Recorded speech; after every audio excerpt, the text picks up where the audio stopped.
नमस्कार दोस्तों, स्वागत है आप सब लोगों का आज के इस वीडियो लेक्चर में। और प्यारे साथियों, आज अपने आरपीएससी फर्स्ट ग्रेड के जीके में हिस्ट्री में एक नया टॉपिक स्टार्ट कर रहे हैं जिसका नाम है भक्ति आंदोलन।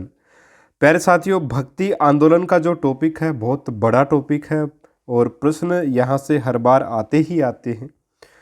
तो कुछ इस हिसाब से मैं आपको करवाऊँगा कि इसी वीडियो के साथ साथ जो है वो आपको याद होता रहे। मैटर जो है वो साथियों बहुत अच्छे तरीके से कलेक्ट किया गया है, निश्चित ही आपको फ़ायदा होगा। आप एक बार वीडियो ज़रूर देखें। मैं ये नहीं कहता कि आप चैनल को सब्सक्राइब कर लें और वीडियो को हमेशा यहीं देखें, आपकी इच्छा है, लेकिन आप इस वीडियो को पूरा ज़रूर देखें। आज हम भक्ति आंदोलन की पृष्ठभूमि की बात करेंगे, कहाँ से ये आंदोलन की शुरुआत हुई इसकी बात करेंगे और फिर धीरे धीरे सभी विद्वानों के बारे में पढ़ते चले जाएंगे। ठीक है, और इस टॉपिक को कंप्लीट करेंगे, टू द पॉइंट पढ़ेंगे, बेफालतू की बातें बिल्कुल भी नहीं होंगी। रीट का कोर्स अगर आप लेना चाहते हैं, रीट 2022 का लिंक डिस्क्रिप्शन बॉक्स में हमारे एप्लीकेशन का मिल जाएगा, वहाँ पर अवेलेबल है, वहाँ पर आप पढ़ सकते हो। फ्री में पढ़ना है, यूट्यूब पर पढ़ सकते हो। तो चलिए शुरू कर लेते हैं भक्ति आंदोलन के बारे में। और साथियों, सीधी बात करूंगा इसकी पृष्ठभूमि की कि इसकी शुरुआत जो वो कहाँ से मानी जाती है। तो साथियों, भक्ति जो शब्द है, या अपन बोले कि भक्ति की एक प्रकार से जो प्रारंभिक साक्ष्य अपने को मिलते हैं वो सिंधु घाटी सभ्यता या सिंधु सरस्वती सभ्यता से मिलते हैं, जहाँ पर मूर्ति पूजा की साथियों क्या की गई है, बात की गई है। ठीक है, जहाँ पर मूर्ति पूजा की बात की गई। उसके बाद में बात करें वैदिक सभ्यता में, तो वैदिक सभ्यता में भी लोगों ने प्राकृतिक शक्तियों की साथियों क्या की है, पूजा की, अर्चना की साथियों, वहाँ पर भी इसके अवशेष मिलते हैं। इसके अलावा गीता में जो वो भक्ति के स्पष्ट प्रमाण मिलते हैं। ठीक है, गीता में भक्ति के स्पष्ट प्रमाण मिलते हैं साथियों। यहाँ पर भक्ति एक प्रकार से एक भक्ति को मोक्ष का मार्ग जो है वो साथियों श्रीमद् भगवद गीता में बताया गया है। गीता में मोक्ष के 3 मार्ग वैसे बताए गए हैं। पहला है आपका कर्म का, दूसरा मार्ग है ज्ञान का, तीसरा मार्ग है भक्ति का। जो कर्म का मार्ग है ना, उसमें कर्मकांड किए जाते, यज्ञ हवन आदि करके जो मोक्ष प्राप्त किया जाता है। तो आप जानते हैं कि यज्ञ करवाना, हवन करवाना, कर्मकांड करवाना, ये प्रत्येक व्यक्ति के बस की बात तो है नहीं। गरीब व्यक्ति इतने सारे कार्य बिल्कुल नहीं करवा सकता जिसमें अधिक खर्चा आता है ना। मोक्ष के लिए अगर वो मोक्ष के लिए उसके पास, पहली बात तो उसके पास इतने एक प्रकार से कार्य करवाने के लिए उसके पास धन है ही नहीं, है ना। उसके बाद वो मोक्ष के लिए इतना सारा खर्चा करे, कहाँ से करेगा। तो कर्मकांड की जो व्यवस्था थी वो प्रचलित नहीं थी, हालांकि ये मोक्ष का मार्ग बताया गया है गीता में। दूसरी बात बाद में करें अपने ज्ञान की, तो साथियों उपनिषद पढ़कर, वेद पढ़ करके, ज्ञान की प्राप्ति करके मोक्ष को प्राप्त किया जा सकता है, ये भी मार्ग बताया गया है गीता में। और एक जो मार्ग बताया गया है वो है भक्ति का मार्ग। तो भक्ति का मार्ग जो वो सबसे श्रेष्ठ मार्ग माना गया है साथियों।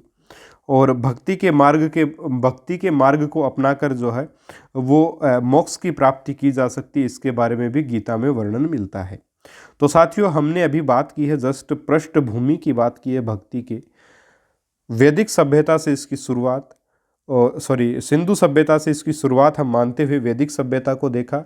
गीता में भी भक्ति से संबंधित स्पष्ट प्रमाण अपने को मिले हैं, जहाँ पर मोक्ष प्राप्ति के लिए 3 मार्ग बताए, जिसमें कर्म, ज्ञान और भक्ति को कहा, और भक्ति को इसमें सर्वश्रेष्ठ मार्ग जो है वो साथियों बताया गया। अब भक्ति भी 2 प्रकार की एक प्रकार से आप मान सकते हैं, एक तो निर्गुण धारा और एक सगुण भक्ति धारा। निर्गुण भक्ति धारा जिसमें मूर्ति पूजा का साथियों खंडन किया जाता है, यानी मूर्ति पूजा को इसमें गलत समझा जाता है, मूर्ति पूजा में विश्वास नहीं करते निर्गुण भक्ति धारा के लोग, जिसमें कबीर दास, नानक देव को हम लोग पढ़ेंगे, और भी बहुत से विद्वान हैं उनको भी पढ़ेंगे। सगुण भक्ति धारा के समर्थक आपके जैसे तुलसीदास जी, सूरदास जी, वल्लभाचार्य जी, मीरा, चैतन्य आदि, इनको पढ़ेंगे। और सगुण भक्ति धारा वो जो मूर्ति पूजा में विश्वास करते हैं। ठीक है साथियों, तो ये आपकी छोटी सी पृष्ठभूमि है भक्ति आंदोलन की। ठीक है, चलिए आगे कुछ और बातें कर लेते हैं। जैसे भक्ति आंदोलन की शुरुआत जो है वो कहाँ से मानी जाती है, तो साथियों साउथ इंडिया यानी कि दक्षिण भारत से इसकी शुरुआत मानी जाती है 7वीं सदी से, जहाँ पर अल्लवारों, जिनको वैष्णव भी बोलते हैं, और नए नारों या नयनवारों, जिनको सेव भी कहा जाता है, उनके द्वारा दक्षिण भारत में 7वीं सदी में जो भक्ति आंदोलन की शुरुआत जो वो मानी जाती है।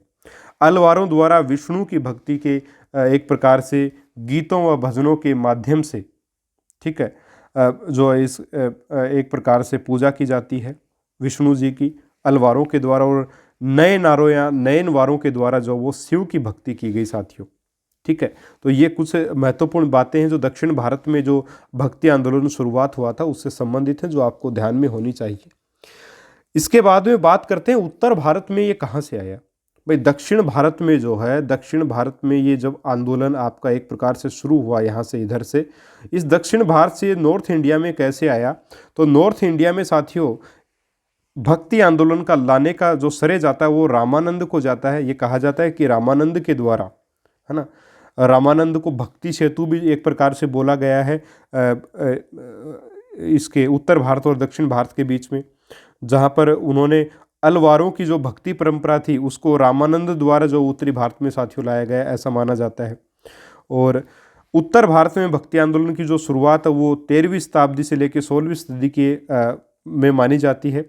और उत्तर भारत में जो भक्ति आंदोलन है उसको मध्यकालीन भक्ति आंदोलन भी साथियों कहा जाता है। तो मध्यकालीन भक्ति आंदोलन का जो टाइम पीरियड था वो क्या था, तो 13वीं से 16वीं सदी था। हालांकि ऐसे प्रश्न नहीं बनते हैं सीधे सीधे, बट थोड़ा सा ये बेसिक नॉलेज है। भक्ति आंदोलन, जो भक्ति आंदोलन आपका हम पढ़ना स्टार्ट करेंगे, विद्वानों को पढ़ना, जैसे आदि गुरु शंकराचार्य को पढ़ेंगे, रामानुजाचार्य को पढ़ेंगे, इनको पढ़ने से पहले एक बेसिक नॉलेज मैं आपको देना चाह रहा हूँ। ठीक है, तो उसके तहत हम लोग ये पढ़ रहे हैं। इसके बाद में अपने बात करें साथियों, इतनी बातें अपनी हुई, भक्ति आंदोलन की शुरुआत दक्षिण भारत में हुई, वहाँ से उत्तर भारत में रामानंद जी के द्वारा लाया गया। ठीक है, और उत्तर भारत में इसकी शुरुआत 13वीं से लेकर 16वीं सदी के आसपास मानी जाती है। ठीक है साथियों, चलिए आगे बात करते हैं इसमें अपने, और इसमें आगे बात करें तो देखिए भक्ति आंदोलन के विविध एक प्रकार से विभिन्न वाद हैं इसमें, जैसे अद्वैतवाद है, द्वैतवाद है। अब ये अद्वैतवाद या द्वैतवाद वगैरह क्या है, देखिए साथियों यहाँ पर अपन एक चीज़ मैं आपको बताना चाहूँगा कि जैसे भक्ति आंदोलन की शुरुआत हुई दक्षिण भारत में 7वीं सदी में, फिर ये उत्तरी भारत में 13वीं से लेकर 16वीं शताब्दी के आसपास जो उत्तर भारत में इसकी शुरुआत हुई, तो हुआ क्या कि धीरे धीरे अलग अलग एक प्रकार से मंदिरों का निर्माण होने लगा, है ना, अलग अलग भगवानों के भी अलग अलग रूप माने जाने लगे, है ना, विभिन्न प्रकार के अवतारों की बात कही जाने लगी। इससे क्या हो गया कि अलग अलग भगवानों को मानने वाले व्यक्ति भी जो वो पनपने लगे इस धरती पर, और पाखंड वगैरह बढ़ने लग गया था। ठीक है, तो इस समय आदि गुरु शंकराचार्य आए और उन्होंने एक प्रकार से ये कहा कि जो ईश्वर एक है और जो सृष्टि है वो भी एक है, यानी कि ईश्वर और जो सृष्टि है, ईश्वर और उसकी जो ईश्वर और उसके जो भक्त हैं वो अलग नहीं है। आत्मा और परमात्मा को एक बताया किसने, आत्मा यानी कि जो सृष्टि है वो, और आपकी परमात्मा यानी कि ईश्वर, ईश्वर और सृष्टि यानी कि आत्मा और परमात्मा एक ही है, ये बताया शंकराचार्य ने। इसे बोलते हैं अद्वैतवाद। द्वैत मतलब दो क्या चीज़, आत्मा, एक तो आत्मा और एक परमात्मा। ठीक है, आत्मा और परमात्मा को एक ही कहा, ये एक ही है, दो नहीं है, है ना, दो नहीं है, नहीं है तो ए लगा दिया इसके आगे, अद्वैतवाद। अद्वैतवाद के जनक कौन है, शंकराचार्य, आदि गुरु शंकराचार्य। अब इसी अद्वैतवाद के समर्थक यहाँ पर ये व्यक्ति भी हैं, उनको पढ़ने से पहले बताना चाहूँगा द्वैतवाद के जो समर्थक हैं, यानी कि आत्मा और परमात्मा को अलग अलग किसने बताया, ये मध्वाचार्य जी के द्वारा बताया गया। इनके बारे में हम पढ़ेंगे आगे, लेकिन एक बार थोड़ा बेसिक सा आपको पता होना चाहिए कि भक्ति आंदोलन में कौन कौन से वाद हैं। तो अद्वैतवाद है शंकराचार्य जी के द्वारा दिया गया, द्वैतवाद है मध्वाचार्य जी के द्वारा दिया गया, जिसमें कहा गया कि आत्मा और परमात्मा अलग अलग हैं। अद्वैतवाद में कहा गया कि ये एक ही हैं, अलग अलग नहीं हैं।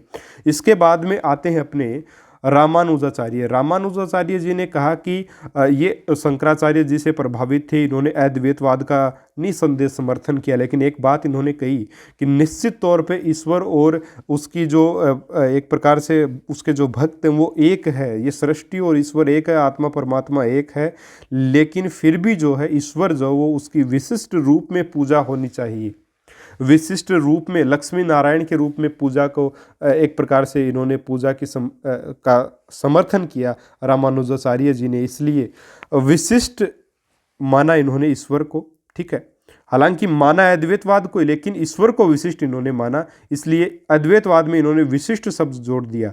तो विशिष्ट प्लस अद्वैतवाद, ठीक है, विशिष्ट प्लस अद्वैतवाद। तो अ जो है यहाँ पर इसमें ट में आकर के जुड़ जाएगा, तो ये क्या बन जाएगा, विशिष्टाद्वैतवाद। विशिष्टाद्वैतवाद, यहाँ पे स्वर संधि होगी साथियों, दीर्घ स्वर संधि, तो ये बन गया विशिष्टाद्वैतवाद, ठीक है। और ये रामानुजाचार्य जी के द्वारा जो वो दिया गया। इसके बाद एक और व्यक्ति आते हैं रामानुजाचार्य जी के बाद में, वो आते हैं वल्लभाचार्य जी। इन्होंने क्या कहा कि नहीं, अद्वैतवाद बिल्कुल ठीक बात है, बिल्कुल सही है, ईश्वर एक है ना, आत्मा परमात्मा एक है, अद्वैतवाद को ये भी मानते हैं, लेकिन उन्होंने कहा कि विशिष्ट रूप की नहीं बल्कि शुद्ध रूप की पूजा होनी चाहिए। ईश्वर के शुद्ध रूप की, विशिष्ट रूप की नहीं होनी चाहिए, शुद्ध रूप की होनी चाहिए। और शुद्ध रूप कौन है, जो बाल रूप है, बाल रूप है ईश्वर का, बाल रूप यानी कि श्री कृष्ण भगवान है, लड्डू गोपाल जिसको अपन बोलते हैं, उनकी पूजा होनी चाहिए। तो इन्होंने शुद्ध शब्द जोड़ा अद्वैतवाद में, तो शुद्ध प्लस अद्वैतवाद शुद्धाद्वैतवाद कहलाया। इसके शुद्धाद्वैतवाद के जो समर्थक हैं वो हैं वल्लभाचार्य, ठीक है। इसके बाद में आपके एक व्यक्ति आते हैं निम्बार्काचार्य। निम्बार्काचार्य ने क्या कहा, इन्होंने कहा कि मैं द्वैतवाद को भी मानता हूँ और अद्वैतवाद को भी मानता हूँ, ठीक है। निम्बार्काचार्य जी ऐसे प्रथम विद्वान व्यक्ति थे साथियों जिन्होंने श्री कृष्ण के साथ साथ राधा की पूजा की बात कही। तो इन्होंने कहा कि राधा और श्री कृष्ण दोनों की पूजा होनी चाहिए, तो द्वैतवाद के समर्थक हुए, ठीक है। और इन्होंने कहा कि राधा और श्री कृष्ण अलग होते हुए भी एक हैं, तो ये अद्वैतवाद की बात कही। तो ये द्वैतवाद और अद्वैतवाद दोनों के समर्थक कहलाए, इसलिए द्वैतवाद के समर्थक साथियों इनको। और भेदाभेदवाद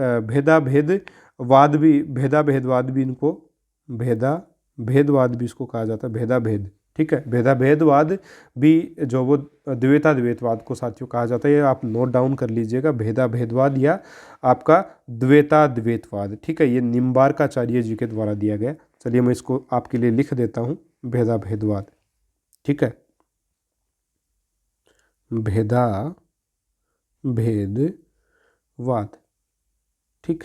भेद ये बना किससे, भेद प्लस अभेद।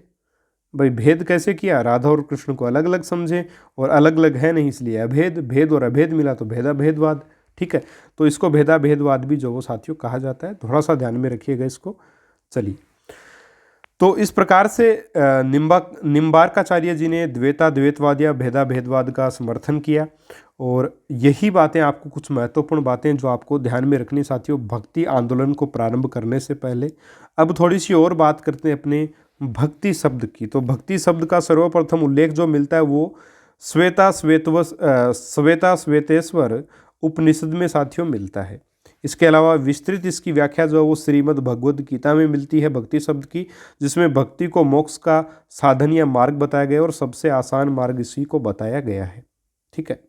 इसके साथ साथ साथियों अपन आगे पढ़ेंगे शंकराचार्य जी के बारे में अगले वीडियो से, तो वहाँ से अपने वास्तविक रूप से भक्ति आंदोलन की शुरुआत होगी। ये मैंने आपको बेसिक बताया बिल्कुल भक्ति आंदोलन का, और उम्मीद करूँगा आपको वीडियो ज़रूर पसंद आया होगा। वीडियो पसंद आया तो लाइक कर दीजिए, चैनल को सब्सक्राइब कर लीजिएगा अगर आपको वीडियो अच्छा लगा है। नहीं अच्छा लगा है आप और किसी जगह से पढ़ लीजिए जहाँ से आपको समझ में आता है, क्योंकि बेवजह अपन वीडियोस देखते रहें किसी के भी, उससे कोई मतलब नहीं निकलता जब तक अपने को समझ में नहीं आता। मुझे कोई फ़र्क नहीं पड़ता कि मेरे वीडियोस 10 व्यक्ति देखते हैं या 20 व्यक्ति देखते हैं या 50 देखते हैं या 1000 देखते हैं, 2000, 10,000, कितने भी देखते हैं, कोई फ़र्क नहीं पड़ता मुझे इस चीज़ का अब, क्योंकि मेरा जो लक्ष्य है वो पढ़ाना है, अच्छा मैटर देना है। पढ़ना नहीं पढ़ना ये आपके हाथ में साथियों, आपकी इच्छा है, जहाँ से आप पढ़ना चाहें वहाँ से पढ़ें, लेकिन पढ़ें ज़रूर, क्योंकि इस समय की जो मांग है वो पढ़ाई ही समय आपसे मांग रहा है। क्योंकि अभी आपको भी पता है कि राजस्थान में वैकेंसी आने वाली हैं, हालांकि आई तो नहीं है लेकिन आ जाएंगी ज़रूर से ज़रूर। तो आप तैयारी करें जम करके, और उसके बाद तैयारी में साथियों आप जुटे रहें, उसके बाद निश्चित तौर पे आपको नौकरी मिलेगी। तो ज्वाइन कर सकते हैं चैनल को, आपकी इच्छा है। और बाकी अपने अगले वीडियो में मिलेंगे आदि गुरु शंकराचार्य जी के साथ। तब तक के लिए नमस्कार, जय हिंद, जय भारत।